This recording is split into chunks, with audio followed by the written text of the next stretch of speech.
నమశంకరాయ. వైశాఖ పౌర్ణమి మే 1వ తారీఖు వచ్చిందండి. ఈ రోజున విష్ణు అనుగ్రహము మరియు పార్వతీ పరమేశ్వరుల యొక్క అనుగ్రహాన్ని పొందినట్లయితే సమస్త కార్యాలలో మనకు విజయం సంప్రాప్తమవుతుంది. ముఖ్యంగా శాస్త్ర ప్రకారం ఈరోజు సంపద గౌరీ వ్రతాన్ని ఆచరించమని చెప్పబడుతుంది ఈ వైశాఖ పౌర్ణమి రోజున. ముందుగా ఈ రోజున విష్ణు చిత్రపటానికి కానీ లేదా విగ్రహానికి కానీ తులసి మాల వేసి లక్ష్మీ అష్టోత్తరము ఒకసారి, విష్ణు సహస్రనామ పారాయణము జరిపించి దానిమ్మ పండు కానీ పాలు కానీ నైవేద్యంగా పెట్టవచ్చు. ఈరోజు ఉపవాసం ఉంటే మరీ మంచిది.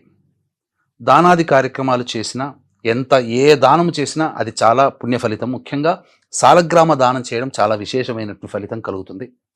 అలాగే సంపద గౌరీ వ్రతం ఎలా చేసుకోవాలో తెలుసుకుందాం. వీక్షించేటువంటి ప్రేక్షకులకి మే 1వ తారీఖు వైశాఖ పౌర్ణమి.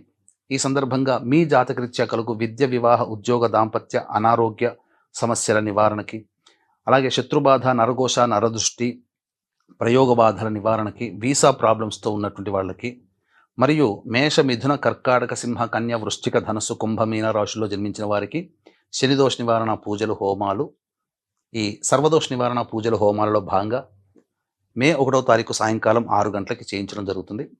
ఈ కార్యక్రమంలో గోత్రనామాలు నమోదు చేసుకునే భక్తులు స్క్రీన్పై కనిపిస్తున్న నెంబర్కి మే 1వ తారీఖు సాయంకాలం 5 గంటల లోపల నమోదు చేసుకోవచ్చు. భక్తులకి శక్తిపాతం చేసినటువంటి కరుంగలి మాల ఇవ్వడం జరుగుతుంది. సంపద గౌరీ వ్రతము ఎలా తెలుసుకుందాం. సాయంకాలం సమయంలో లేదా ఉదయం అయినా కానీ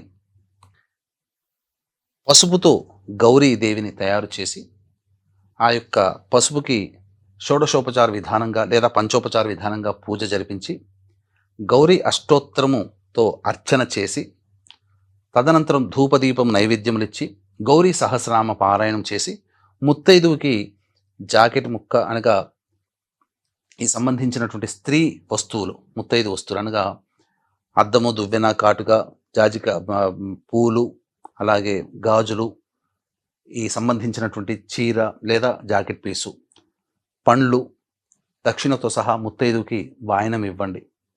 ఈ విధంగా చేసినట్లయితే ఆ అమ్మవారి స్వరూపముగా ఆ ముత్తైదు మిమ్మల్ని ఆశీర్వదిస్తుంది. తద్వారా జీవితంలో తరిగిపోని సంపద మరియు చక్కటి మాంగళ్యాన్ని మీకు అమ్మవారే ప్రసాదిస్తుందని చెప్పవచ్చు.